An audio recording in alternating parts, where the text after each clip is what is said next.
नमस्कार मित्रों, मैं राजीव रंजन प्रसाद। गुप्त साम्राज्य के विस्तार को लेकर समुद्रगुप्त की छाया में बाद के शासकों के युद्धाभियान, विजय से जुड़ी उपलब्धियां और शौर्य गाथाएं दब छुप सी गई हैं।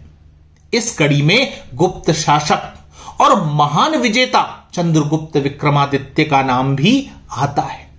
सम्राट चंद्रगुप्त विक्रमादित्य भारत में शासन करने वाले महानतम शासकों में गिने जाने थे। दुर्भाग्य से इतिहास लेखन की परिपाटी ही ऐसी छिछली बनाई गई है जहां महानता का पैमाना धार्मिकता से जोड़कर देखा समझा गया है। चंद्रगुप्त विक्रमादित्य की उपलब्धियां अनंत हैं और क्यों गुप्त साम्राज्य को भारतवर्ष के इतिहास का स्वर्ण युग कहा जाता है, इसके लिए उनके सामाजिक, धार्मिक, आर्थिक, साहित्यिक, सांस्कृतिक, वैज्ञानिक, साथ ही साथ सामरिक उपलब्धियों पर भी समग्र दृष्टि डालनी आवश्यक है। हम अनेक कार्यक्रमों के माध्यम से सम्राट चंद्रगुप्त द्वितीय अथवा चंद्रगुप्त विक्रमादित्य 376 से 412 ईस्वी की समग्र उपलब्धियों पर बात करेंगे।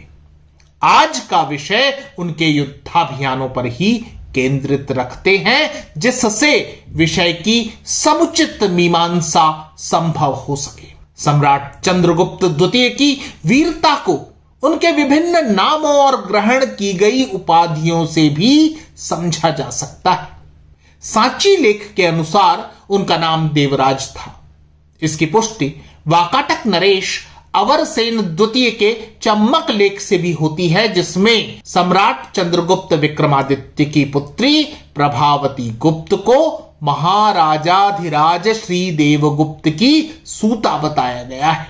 सम्राट के कुछ सिक्कों पर उन्हें देवश्री कहा गया है। इसके अतिरिक्त अनेक सिक्कों पर अंकित उपाधियों से ज्ञात होता है कि वे सिंहचंद्र, नरेंद्र सिंह, नरेंद्र चंद्र, विक्रम, सिंह विक्रम, विक्रमांक, रूपाकृत इत्यादि के साथ साथ विक्रमादित्य की उपाधि भी धारण करते थे। यदि हम सम्राट चंद्रगुप्त की विस्तारवादिता का अध्ययन करना चाहते हैं तो उनकी विवाह नीति का भी अध्ययन हमें कर लेना चाहिए। एक कुशल राजनीतिज्ञ होने के कारण वे जानते थे कि साम्राज्य की रक्षा के लिए ऐसे वैवाहिक संबंधों की स्थापना आवश्यक है जिससे उन्हें अपने अभियानों में सशक्तता प्राप्त हो सके। यही कारण है कि उन्होंने अपने समकालीन राजवंशों से मित्रता स्थापित की। नागवंश की कन्या कुबेर नागा से हुए उनके विवाह का उल्लेख पूना से प्राप्त ताम्रलेख में मिला है। इस लेख में कुबेर नागा को नागकुल संभूता कहा गया है। इस विवाह ने गुप्तों की शक्ति को सुदृढ़ बनाने में बहुत सहयोग किया।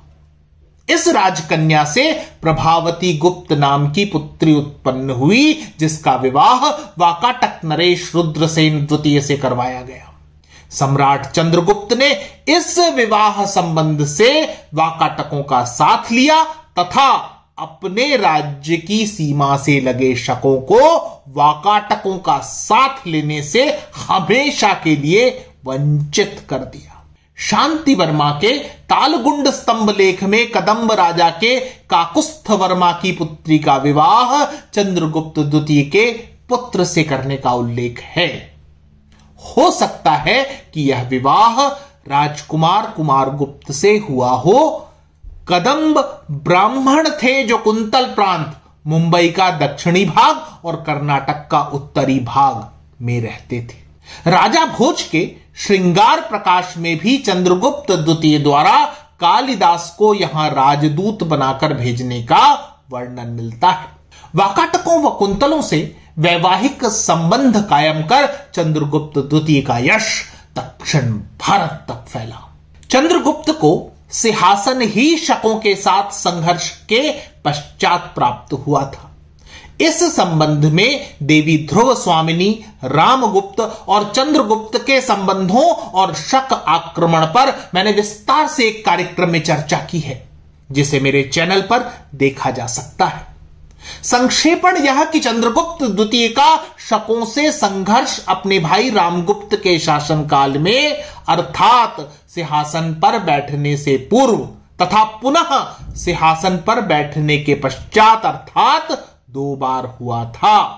अतः यह कहना अतिशयोक्ति नहीं होगी कि शकों पर विजय स्थापित करना चंद्रगुप्त द्वितीय के शासनकाल की एक महत्वपूर्ण घटना और उपलब्धि थी। इस समय पश्चिमोत्तर मालवा के अतिरिक्त गुजरात के काठियावाड़ में भी शकों का विस्तार था, जिस परिक्षेत्र को चंद्रगुप्त ने अपने शासनाधीन कर लिया। यह उल्लेखनीय है कि विजय प्राप्त करने के उपरांत सम्राट चंद्रगुप्त विक्रमादित्य ने शकों की मुद्राओं का अनुकरण करते हुए कुछ चांदी के सिक्के जारी करवाए, जिन पर गुप्त संवत 90 अर्थात सन 409 अंकित है। सिक्कों का उल्लेख हो ही गया है तो यह भी जाने कि गुप्त काल में सर्वप्रथम चांदी के सिक्कों का प्रचलन सम्राट चंद्रगुप्त विक्रमादित्य ने ही किया था। उन्होंने अनेक सोने, चांदी तथा तांबे की मुद्राएं चलवाईं। प्रायः उनके सिक्कों के मुख्य भाग पर राजा के सिर का चित्र, पृष्ठ भाग पर पंख फैलाए गरुड़ का चित्र बना हुआ है। कुछ सिक्कों पर सम्राट को घोड़े तथा सिंह पर बैठकर धनुष खींचता हुआ तो कुछ में वेदी में आहुति देता हुआ दर्शाया गया है। कुछ सिक्कों पर सम्राट के पीछे छत्र लिए हुए दास को भी गढ़ा गया है। सम्राट चंद्रगुप्त विक्रमादित्य के किसी भी अभिलेख व मुद्रा पर अश्वमेध यज्ञ किए जाने का वर्णन नहीं मिलता, परंतु बनारस के पास नगवा गांव से मिली एक घोड़े की प्रस्तर मूर्ति लेख में चंद्रगुप्त अंकित मिला है।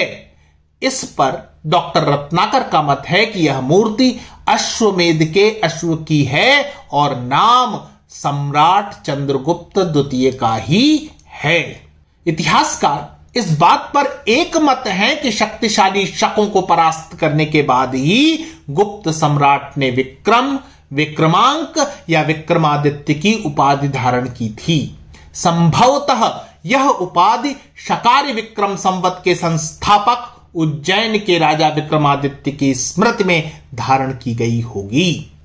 शक विजय के बाद चंद्रगुप्त विक्रमादित्य ने अपनी दूसरी राजधानी उज्जैन में ही स्थापित की। शकों को परास्त करने के बाद चंद्रगुप्त विक्रमादित्य ने कुषाणों के विरुद्ध अभियान का संचालन किया, जो कि उन दिनों उत्तर पश्चिमी भारत में विद्यमान थे। कुषाणों पर पूर्ववर्ती सम्राट समुद्रगुप्त ने भी विजय प्राप्त की थी, तथापि संभवतः वे कमजोर शासक रामगुप्त के समय की राजनैतिक अव्यवस्था का लाभ उठाकर स्वतंत्र हो गए हों। कुषाणों ने पुनः सम्राट चंद्रगुप्त की शक विजय से आतंकित होकर गुप्त साम्राज्य की अधीनता को स्वीकार कर लिया। इसके साथ ही साथ महरौली स्तंभ में भी चंद्र नामक नरेश के कुषाण विजय का उल्लेख मिलता है, जिसमें कहा गया है कि सिंधु नदी के 7 मुहानों को पार कर उसने बाहलिकों को जीत लिया। तीर्थ्वा सप्त मुखनि येन समरे सिंधोर्जितः बाहलिका। यहां बाहलिक से आशय बल्क या बैक्ट्रिया से है। चंद्रगुप्त की बंगाल पर विजय महत्वपूर्ण कही जा सकती है।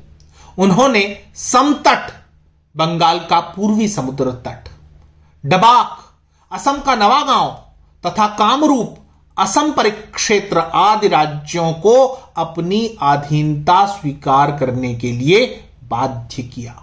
महरौली स्तंभ लेख के अनुसार शत्रु एकत्र होकर उनके विरुद्ध लड़ने के लिए बंगाल आए, लेकिन चंद्र ने बड़ी वीरता से विजय प्राप्त की। वायु पुराण में देवरक्षित नामक सम्राट का उल्लेख है, जिसने संपूर्ण बंगाल पर अधिकार कर लिया था। देवरक्षित चंद्रगुप्त विक्रमादित्य से समीकृत है, क्योंकि उनका दूसरा नाम देवगुप्त या कि देवराज भी था। इसी क्रम में सुमंडल के लेख से पता चलता है कि गुप्तों का राज्य उड़ीसा में सन 570 तक चलता रहा। आशा यह है कि चंद्रगुप्त विक्रमादित्य ने निश्चय ही इस परिक्षेत्र को अपने अधीन किया होगा। यह कारण भी है कि उड़ीसा में शशांक के लेख में गुप्त संवत का ही प्रयोग किया गया है। इन विजयों के अतिरिक्त चंद्रगुप्त विक्रमादित्य द्वारा उत्तर में मद्र से लेकर दक्षिण के खरपरीक तक फैले छोटे छोटे गणराज्यों को उन्होंने परास्त कर अपने अधीन किया। उन्होंने दक्षिणा पथ पर भी पुनः अपना प्रभुत्व स्थापित किया। मेहरौली स्तंभ लेख के अनुसार सम्राट चंद्र ने समुद्र को सुगंधित किया। संभव है गुप्त सम्राट रामगुप्त के समय में दक्षिण के कुछ राज्यों ने स्वतंत्र होने का प्रयास किया होगा। अतः चंद्रगुप्त ने इन्हें पुनः पराजित कर अपने अधीन किया। इन दिग्विजयों के फलस्वरूप चंद्रगुप्त द्वितीय का साम्राज्य पश्चिम के सिंध से पूर्व में बंगाल तक तथा उत्तर में हिमालय से दक्षिण के कुछ प्रदेशों तक विस्तृत था। दक्षिण भारत के वाकाटक तथा कदंब भी उनके प्रभाव में थे। इस प्रकार भारत के एक बहुत बड़े भूभाग पर उनका शासन रहा।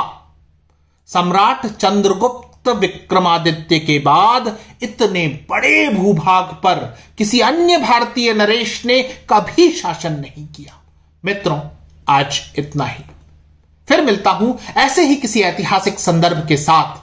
अगर आपको मेरा यह चैनल पसंद आ रहा है तो कृपया इसे सब्सक्राइब करें। आप इस प्रस्तुति को लाइक या शेयर भी कर सकते हैं। नमस्कार।